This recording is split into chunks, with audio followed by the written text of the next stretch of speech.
Hello guys, this is Sahil Rana. Welcome you all to चैटजीस YouTube channel. After long time मेरा video आ रहा है, बहुत दिनों के से बाद। ऑलमोस्ट एक महीना हो गया, एक महीने से भी ज़्यादा शायद। तो हमने लास्ट जो था, लास्ट हमारा लेक्चर 1 हुआ था, चैप्टर 3 का 9th ICSE। देखो, ठीक है। और आज बेसिकली हम लोग तीनों लॉज को जान लेंगे, क्वेश्चंस कर लेंगे, और नेक्स्ट क्लास जो होगा उसमें कंजर्वेशन ऑफ मोमेंटम भी जान लेंगे, and then force gravitational, universal of gravitation, और इस तरह से बढ़ता रहेगा। तो पहले आज का टॉपिक जो है वो स्टार्ट करते हैं, जो कि क्या है हमारा फर्स्ट लॉ। क्या है फर्स्ट लॉ ऑफ मोशन? देखो, पहले समझेंगे कि फर्स्ट लॉ ऑफ मोशन हमारा है क्या। आपको तो पता है, ये जो तीनों लॉज थे, तीनों लॉज है, वो सारे किन्होंने दिए थे? आइजैक न्यूटन ने दिए थे। ठीक है भाई, किन्होंने दिए थे? आइजैक न्यूटन ने दिए थे तीनों लॉ। तो इसको हम लोग न्यूटन्स लॉज ऑफ मोशन भी बोलते हैं।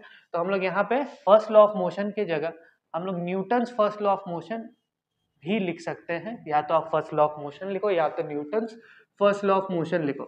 तो देखिए, ये जो हमारा पहला लॉ था, जो कि है क्या हमारा फर्स्ट लॉ ये कहता है कि अगर कोई बॉडी, क्या कहते हैं कि अगर मान लीजिए यहाँ पर एक बॉडी है, ठीक है, अगर ये मान लीजिए मोशन में है, क्या है, किस में है? मोशन में है। तो ये मोशन में ही रहना चाहेगा। ये क्या रहेगा? मोशन में ही रहना चाहेगा। ठीक है, जब तक कि इस पे किसी भी प्रकार का अनबैलेंस्ड फोर्स ना लगे। अनबैलेंस फोर्स का मतलब जो एफनेट होता है बॉडी में, वो जीरो नहीं होना चाहिए, बाकी कुछ भी हो जाए। जैसे देखो, जैसे कि अगर मान लेते हैं, ये मान लीजिए एक ब्लॉक है, ठीक है, अगर मान लीजिए इधर इस पे कोई फोर्स लग रहा है F, और इसके अपोजिट साइड में फिर से कोई फोर्स लग रहा है F, यानी सेम सेम फोर्स है। ये दोनों फोर्स क्या है? सेम फोर्स है। तो यहाँ पे F नेट यानी टोटल फोर्स क्या होगा? टोटल फोर्स क्या होगा? हमने किसी एक डायरेक्शन को क्या लेना है? पॉजिटिव लेना पड़ेगा। तो मान लीजिए ये डायरेक्शन को हम लोग पॉजिटिव लेते हैं, हम लोग इस डायरेक्शन को क्या लेते हैं? पॉजिटिव। तो जैसे इस डायरेक्शन को अगर पॉजिटिव लोगे, दूसरा वाला क्या हो जाएगा? ऑटोमेटिकली नेगेटिव होगा। तो हमारा एफ नेट क्या होगा? एफ ये वाला प्लस एफ प्लस, और ये एफ उल्टी तरफ है तो माइनस एफ। यहाँ पे एफ नेट क्या हो जाएगा? एफ नेट हमारा हो जाएगा जीरो। ठीक है भाई, एफ नेट हमारा क्या हो जाएगा? जीरो। तो जब भी आपका एफ नेट जीरो होता है तो इसको बोलते हैं बैलेंस्ड फोर्स। जब क्या होगा? एफ नेट जीरो हो जाएगा तो इसको हम लोग क्या बोलेंगे? Balanced force. क्या बोलेंगे? बैलेंस्ड फोर्स बोलते हैं। और अगर, और यहाँ पे मैंने क्या बताया कि अगर कोई बॉडी, इसकी अगर बात करें, इस लॉ की बात करें, तो ये कहता है कि कोई बॉडी मोशन में है तो मोशन में रहेगा, रेस्ट पे है तो रेस्ट पे रहेगा, जब तक इस पे अनबैलेंस फोर्स ना लगे। अनबैलेंस फोर्स का मतलब देख लो यहाँ पे, अनबैलेंस्ड फोर्स का अगर मतलब जानेंगे तो अनबैलेंस फोर्स का मतलब होता है कि आपका जो एफ नेट है, यानी total force on a body should not be equal to zero. वो total force on a body कुछ होना चाहिए, चाहे 1 न्यूटन हो जाए, 2 न्यूटन हो जाए, -1 न्यूटन हो जाए, -10 न्यूटन हो जाए, कुछ भी हो जाए, लेकिन जीरो नहीं होना चाहिए। ठीक है, मतलब सिंपल सी बात है कि तुम भाई, तुम ये भी खा लो, वो भी खा लो, लेकिन नॉनवेज मत खाना। ठीक है, तुम कुछ भी खाओ लेकिन नॉनवेज मत खाना। उसी तरह से एफ नेट जीरो नहीं होना चाहिए, जीरो के अलावा कुछ भी करो। ठीक है, जैसे कि हम लोग की मम्मी बोलती है कि बेटा तुम कुछ भी करो लेकिन पढ़ाई मत छोड़ना। ठीक है, तो मतलब ये सिंपली बात है कि एफ नेट जो है वो हमारा जीरो नहीं होना चाहिए, जीरो के अलावा कुछ भी करो, यानी ये इस काम के अलावा आप कुछ भी करो, सिंपल उसी प्रकार से। तो देखिए, चलिए अब हम लोग स्टेटमेंट को लिख लेते हैं। ठीक है, अनबैलेंस फोर्स का मतलब समझ गए, F net should not be equal to zero. और एक और चीज साइड में लिख लेते हैं, बैलेंस्ड फोर्स। इसका मतलब क्या होता है कि आपका जो एफ नेट होगा वो जीरो के बराबर होगा। आपका जो एफ नेट होगा वो किसके बराबर होगा भाई? जीरो के बराबर। किसके बराबर? जीरो के बराबर। मेरे साथ साथ बोलना, एफ नेट क्या होगा? जीरो के बराबर। अगर नहीं होता है तो क्या होगा? अनबैलेंस्ड। एफ नेट जीरो होगा तो क्या होगा? Balanced force. अब चलिए फर्स्ट लॉ की बात की है तो चलिए सबसे पहले लिख लेते हैं स्टेटमेंट। ठीक है, स्टेटमेंट लिखते हैं फर्स्ट लॉ का। तो फर्स्ट लॉ का स्टेटमेंट क्या कहता है? लिख लो, if a body is at rest it will remain at rest. ठीक है, and remain at rest if a body is in motion, it continues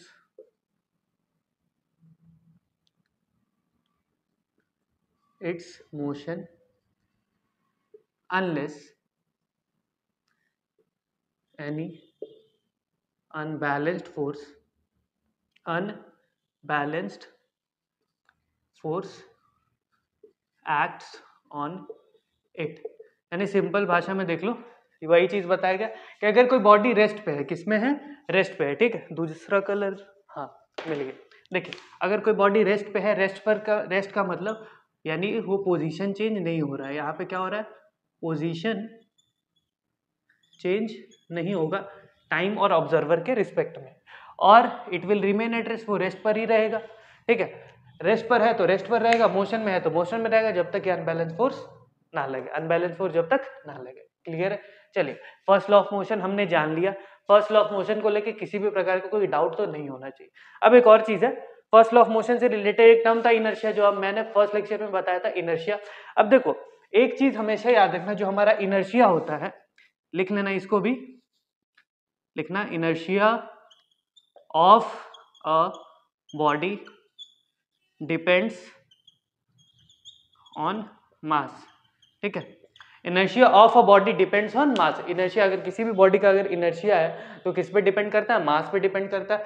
अगर किसी बॉडी का मास बढ़ा देंगे, अगर किसी बॉडी का मास अगर बढ़ता है, मास बढ़ेगा तो हमारा इनर्शिया भी बढ़ेगा, और यही चीज कम होगा तो इनर्शिया भी क्या होगा, कम होगा। यानी उस प्रॉपर्टी को, यानी उस प्रॉपर्टी से ओवरकम करना काफी आसान होगा। प्रॉपर्टी क्या है कि आपको स्टेट चेंज नहीं करना है, ठीक है। इनर्शिया क्या कहता है कि आपको स्टेट चेंज नहीं करना, तो सिंपल सी बात है, अगर मास बहुत ज्यादा होगा तो उसका स्टेट चेंज करना मुश्किल होगा, और मास कम होगा तो उसका स्टेट चेंज करना आसान होगा, क्योंकि जो फोर्स है वो कम अप्लाई करना पड़ेगा ना।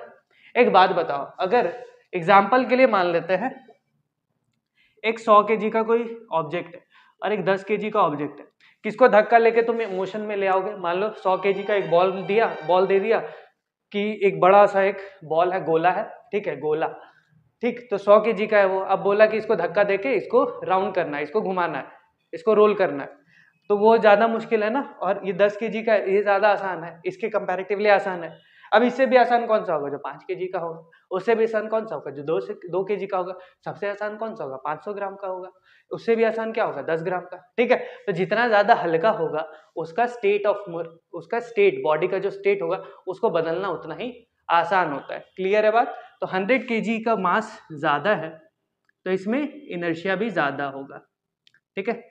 इनर्शिया भी क्या होगा, ज्यादा होगा। और इनर्शिया मैंने फर्स्ट लेक्चर में बताया, अगर नहीं देखा है तो भाई देख लो, जाके देखना, उसके बाद वापस से ये लेक्चर यहीं से रिज्यूम कर लेना। चलो अब आगे बढ़ते हैं, नेक्स्ट टॉपिक में बढ़ते हैं। अब हम पढ़ेंगे सेकेंड लॉ ऑफ मोशन। क्या पढ़ेंगे, Newton second law of motion. Newton second law of motion पढ़ेंगे। तब तक के लिए आप इसको नोट कर लो, थोड़ा सा तो मिट गया, कोई बात नहीं, पॉज करके नोट कर लेना, थोड़ा सा बैक जाकर, ठीक है। चलो आगे बढ़ते हैं, इसको जल्दी से मिटाते हैं।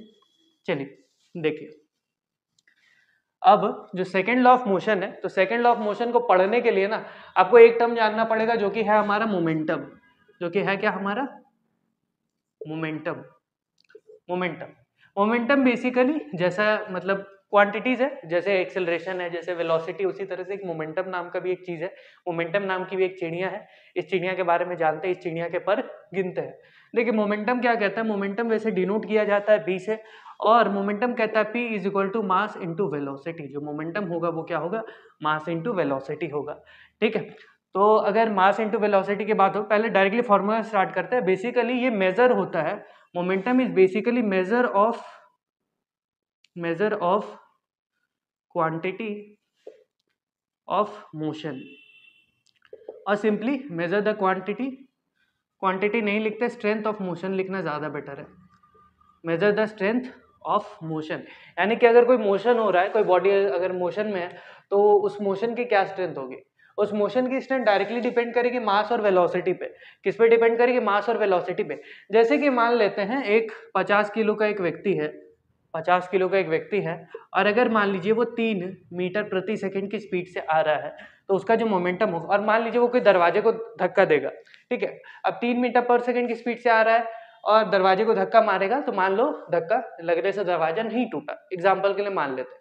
तो हम लोग क्या कहते हैं, अब 60 kg का व्यक्ति और उसी स्पीड से आता है, ठीक है, 60 kg का व्यक्ति उसी स्पीड से आता है, तो वो दरवाजा तोड़ देता है, ठीक है। ये क्या हुआ, ये दरवाजा नहीं तोड़ पाया, ये दरवाजा नहीं तोड़ पाया क्योंकि इसका वजन क्या था, कम था। अब देखो हल्का आदमी वो दरवाजे पे दरवाजे पे जोर लगाएगा बेचारा को खुद ही चोट लग जाएगा, ठीक है। तो उसका जो मोशन, जो उसने मोमेंटम बनाया ना, जो वेग बना है, मोमेंटम को वेग बोलते हैं हिंदी में, क्या बोलते हैं, वेग बोलते हैं, बेग मत बोलना, ठीक है, बेग मत बोलना, वेग बोलते हैं इसको। तो 60 केजी का जो व्यक्ति, उसके लिए ज्यादा आसान है कंपैरेटिवली।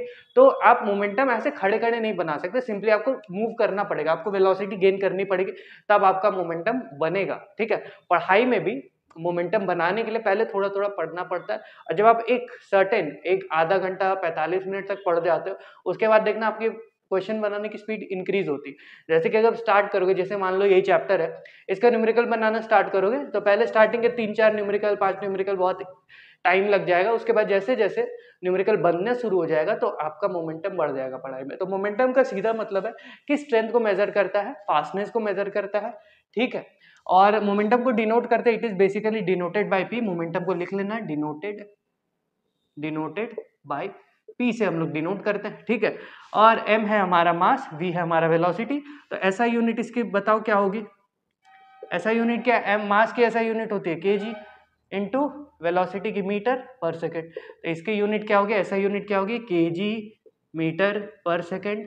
आप ऐसे भी लिख सकते हो, ठीक है, केजी मीटर पर सेकेंड। आप चाहे तो ऐसे लिखो, या फिर अगर आपको मन नहीं है ऐसे लिखने का, अगर मन नहीं है तो क्या करना है, ऐसे लिखना केजी मीटर ms -1, ठीक है। इस s -1 का भी मतलब है कि s नीचे चला जाएगा, क्लियर, सॉर्टेड है। तो मोमेंटम को तो हमने जाने, मोमेंटम क्या होता है, मास इनटू वेलोसिटी होता है। अब जाना है तो एक क्वेश्चन भी कर लेते हैं, ठीक है।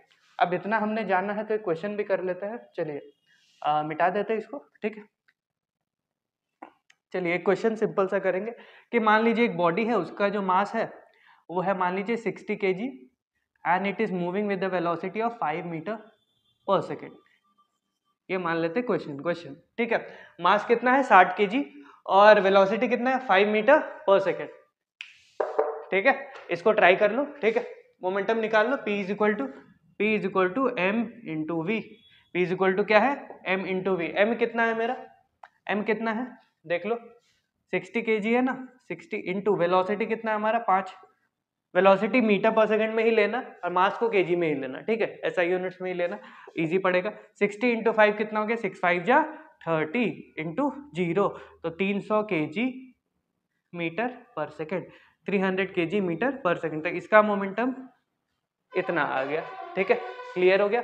मोमेंटम क्या होता है, कैसे बनाते हैं क्वेश्चन, इस प्रकार से बनाते हैं क्वेश्चन, इस प्रकार से ही क्वेश्चन बनाए, ठीक है। चलिए इसको मिटाएं, इसको मिटाते हैं, इसको मिटाते हैं और सेकेंड लॉ की तरफ बढ़ते हैं, सेकेंड लॉ की तरफ बढ़ते हैं। लेकिन इंक है हमारा थोड़ा लाइट पड़ रहा है, चलो इंक भर लेते हैं, तब तक आप पीछे के कॉन्सेप्ट को रिव्यू करो, इंक भरा जाए, ठीक है। चलिए देखते हैं, ठीक है, हमने इंक भर लिया है, ठीक है।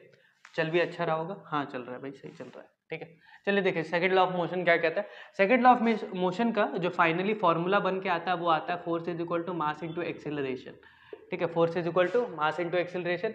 बहुत सारी जगह पे आपको ऐसे बताया गया होगा कि फोर्स डायरेक्टली प्रोपोर्शनल होगा मास के, फोर्स डायरेक्टली प्रोपोर्शनल होगा एक्सेलरेशन के, बट एक्चुअली ये डायरेक्टली आप नहीं कर सकते। इसके पीछे का मेन रीजन, इसके पीछे का कॉन्सेप्ट है मोमेंटम पर बेस्ड है ये पूरा। सेकंड लॉ क्या है, मोमेंटम पर ही बेस्ड है। तो सेकंड लॉ बेसिकली ये कहता है कि फोर्स जो आपका प्रोपोर्शनल होगा, क्या होगा, सेकंड लॉ ये कहता है कि आपका जो फोर्स बेसिकली प्रोपोर्शनल होता है आपके चेंज इन मोमेंटम के, change in not velocity, change in momentum किसके प्रोपोर्शनल होगा, मोमेंटम के चेंज के प्रोपोर्शनल होता है। कौन, फोर्स प्रोपोर्शनल होता है। तो चलिए इसको करते हैं काम, इसको करते सॉल्व। चेंज इन मोमेंटम का मतलब क्या हो गया, momentum by time, simply change in momentum by time. तो मोमेंटम का चेंज यानी कि मान लेते हैं फाइनल मोमेंटम होगा, कुछ इनिशियल मोमेंटम होगा, ठीक है। तो हम लोग दोनों को साइड में करते हैं कैलकुलेट, ठीक है। तो चलिए मान लेते हैं कि एक बॉडी थी, इनिशियली मान लेते हैं एक बॉडी थी, उसका मास तो भाई सेम रहेगा, इधर भी मास ये, इधर भी मास ये। तो पहले वो चल रही थी u की स्पीड पे और बाद में वो चल रही थी कुछ टाइम के बाद, कुछ डेल टाइम, कुछ टाइम इंटरवल के बाद वो चल रही थी, उसका वेलोसिटी हो गई थी v, ठीक है। तो उसमें अब देखिए, अब इसमें फोर्स लगा, मान लीजिए ये इस पे चल रही थी, इस पे कुछ फोर्स लगा तो इसका मोमेंटम बदल गया। ये क्वेश्चन, ये लॉ तो यही कहता है। तो फोर्स जो हमारा मोमेंटम होगा, पहले हम निकालते हैं पी आई। जो पी आई क्या है हमारा, इनिशियल मोमेंटम, क्या है हमारा, इनिशियल मोमेंटम, ठीक है, पी आई हमारा इनिशियल है और पी एफ हमारा क्या होगा, फाइनल है। तो हमारा चेंज इन मोमेंटम क्या होगा, P F minus P I होगा, simply P F minus P I होगा। और चलिए P F minus P I को निकालते हैं, तो जो हमारा पी एफ होगा फाइनल मोमेंटम मतलब mass into final velocity. Final velocity को ले लेते हैं v, और हमारा जो पी आई है उसको क्या ले लेते हैं, mass into initial velocity u। ठीक है, यही करते हैं। तो चलिए फोर्स इज इक्वल टू क्या है हमारा, change in momentum which is del P by del T. ठीक है, del P by del T, तो डेल पी हमारा क्या है, P F minus P I by time. ठीक है, तो पी एफ क्या है हमारा, पी एफ मतलब देख लो मास इनटू वेलोसिटी फाइनल वाली minus mass into velocity initial वाली by time. Time del T लिखो, टी लिखो, चलेगा। ठीक है, अब देखो ये जो है हमारा मास, अब हम लोग मास को कॉमन ले लो। ठीक है, मास को क्या करना है, कॉमन लेना है, m कॉमन लेना है, v माइनस यू, और बाई यहाँ पे आ जाएगा डेल टी। ठीक है, तो force is equal to m, अभी प्रोपोर्शनल लिखते हैं, अभी इक्वल नहीं करते क्योंकि कांस्टेंट अभी आया नहीं है। ठीक है, तो फोर्स इसके प्रोपोर्शनल है, तो फोर्स हमारा प्रोपोर्शनल होगा मास, और ये जो हमारा पार्ट है जैसे हम जानते हैं कि v minus U by T जो होता है वही हमारा क्या होता है, एक्सिलरेशन होता है, वही हमारा क्या होता है, एक्सिलरेशन होता है। तो यहाँ पे ये बना, तो force directly proportional to mass into acceleration. ठीक है, अब हम लोग को करना है equal F is equal to M A, तो हमारा एक कांस्टेंट कोई के आएगा, एक मिनट, हाँ, तो हमारा कांस्टेंट कुछ के आएगा, तो हमें पता है कि ये क्या आता है, एक्सपेरिमेंटली कैलकुलेटेड बनाया था। ठीक है, तो फोर्स हमारा एट द एंड, फिर हमारा force is equal to mass into acceleration, और this is our final equation. ये हमारा फाइनल इक्वेशन होगा, रेड से मैंने मार्क कर दिया। ठीक है, फोर्स क्या होगा, फाइनल इक्वेशन होगा मास इनटू एक्सिलरेशन। ठीक है, क्लियर है बात, समझ आ गया होगा। चलो एक काम करते हैं, इसको नोट करते हैं, इसको नोट करते हैं, कर लिया होगा पॉज करके। ठीक है, चलो एक क्वेश्चन भी करते हैं, इसको मिटा दिया जाए। चलिए इस पे एक सिंपल सा क्वेश्चन करते हैं। ठीक है, करते एक बॉडी थी, मान लेते हैं यहाँ पर एक बॉडी है। ठीक है, इसका जो मास है इनिशियली, इसका मास मान लेते हैं 5 kg का एक बॉडी था, उसका मास क्या था, 5 kg बॉडी था, उसका मास था 5 kg। ये ट्रैवल कर रहा था, it was initially travelling at basic 2 metre per second ले लेते हैं, एंड देन सडनली उस पर फोर्स अप्लाई होता है। ये बॉडी क्या होता है, 2 मीटर पर सेकेंड पे ये बॉडी क्या हो रहा था, चल रहा था, इधर चल रहा था आराम से। ठीक है, मान लो उस पर फिर सडनली क्या हो गया, फोर्स अप्लाई हो गया, उस पर कोई फोर्स लगा, और फोर्स लगने के बाद फोर्स लगा, और ये मान लेते हैं 2 सेकेंड बाद, लेट इट बी 2 सेकेंड, तो 2 सेकेंड बाद इसका जो वेलोसिटी हो गया, वो जो फाइनल वेलोसिटी हो गया वो मान लेते हैं 7 मीटर पर सेकेंड हो गया। ठीक है, वेलोसिटी क्या हो गया, 7 मीटर पर सेकेंड हो गया।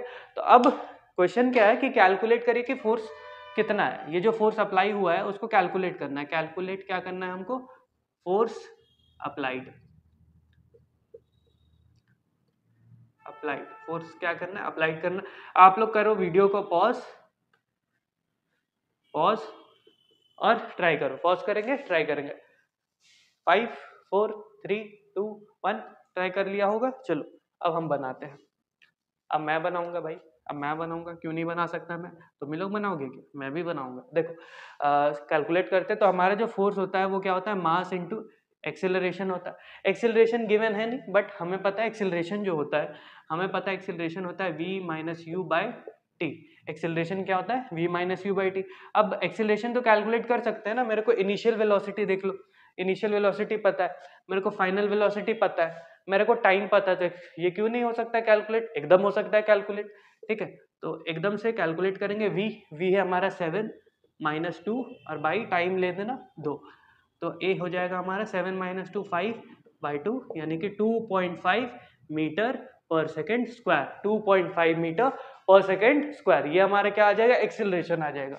तो force is equal to mass of the body which is 5 kg into acceleration of the body which is 2.5। Okay, ये हमारा हो गया 2.5, हाँ सही है। अब तो 5 इंटू 2.5 कर लेना कैलकुलेट, 25 5 125, तो 12.5 न्यूटन। तो फोर्स एट द एंड कितना आ जाएगा, 12.5 न्यूटन। फोर्स का ऐसा यूनिट क्या होता है, न्यूटन, हम लोग जानते ही हैं। और एक और यूनिट होता है जो हमारा होता है सीजीएस यूनिट ऑफ फोर्स, एक और यूनिट हमारा क्या होता है, सीजीएस यूनिट ऑफ फोर्स, लिख लेना, सीजीएस यूनिट ऑफ फोर्स। देखो सीजीएस यूनिट ऑफ फोर्स कितना होता है और क्या होता है, क्या कहता है ये CGS unit of force. CGS unit of force ये कहता है कि जो हमारा फोर्स होगा, फोर्स का जो सीजीएस यूनिट होता है, जो होता है डाइन। क्या होता है? डाइन। डायन नहीं मूवी वाली, ठीक है, जो भूत रहती है, जो भूतनी रहती है, आपकी जिंदगी तबाह कर देती है। वैसे जिंदगी तो गर्लफ्रेंड भी तबाह करती है, वो रहने देते हैं। चलो डाइन पे बात करते हैं। तो डाइन जो हमारा होता है, डाइन जो होती है, ये होती है 10⁵ न्यूटन, ठीक है। तो एक डायन इतना न्यूटन के बराबर है। यानी सिंपली अगर देखा जाए, इसको मिटाते हैं, ये क्वेश्चन तो नोट कर लिया होगा, सॉल्यूशन पॉज करके नोट कर लो। कर लिया। चलो देखो, हाँ चलो देखो इधर देखो, डाइन क्या है? 10⁵ डाइन जो है इज इक्वल टू, उल्टा लिख दिया क्या मैंने? हाँ इतना लिख दिया। तो जो हमारा 10⁵ डाइन जो होता है, वो हमारा 1 न्यूटन के बराबर होता है। मैंने उल्टा लिख दिया था, सॉरी, कोई बात नहीं। फिर से देख लो, सीजीएस यूनिट ऑफ फोर्स होता है डाइन, तो 10⁵ dyne is equal to 1 newton, यानी कि 10⁵ dyne is equal to 1 newton. यानी अगर 1 न्यूटन फोर्स है तो वो क्या हो जाएगा? 10⁵ डाइन के बराबर होगा। 10⁵ डाइन के बराबर का मतलब कि आप एक 1 लिखो और उसके आगे 5 जीरो लगा दो, 5। इतने डाइन मिलके एक पे जुल्म हो रहा है, बेचारा। 1 न्यूटन का फोर्स, इतने सारे डायन उसको परेशान कर रहे हैं, ठीक है। तो समझ आ गया होगा, क्लियर है, सॉर्टेड है, ठीक है। चलिए आगे बढ़ते हैं, एक और क्वेश्चन करते हैं इसी पर बेस्ड, ठीक है।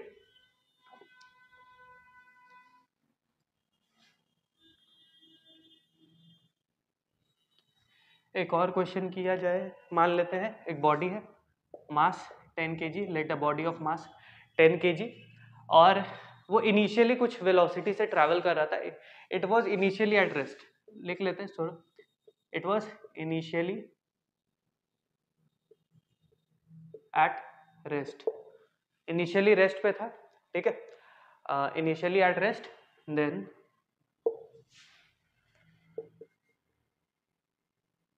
It accelerates. तो वो एक्सिलरेट करता है, वो क्या करता है? एक्सिलरेट करता है with 2 metre per second square, ठीक है। एक्सिलरेट करता है 2 metre per second square and in 2 seconds, ठीक है। 2 सेकेंड में 2 मीटर पर सेकेंड स्क्वायर तक एक्सिलरेट करता है। एक्सिलरेट करता है 5 सेकेंड, 5 सेकेंड्स लेते हैं, ज़्यादा बेटर होगा, ठीक है। आपको क्या करना है? फाइंड, एक बॉडी था 10 kg का, वो इनिशियली रेस्ट पे था, तब वो एक्सिलरेट करता है।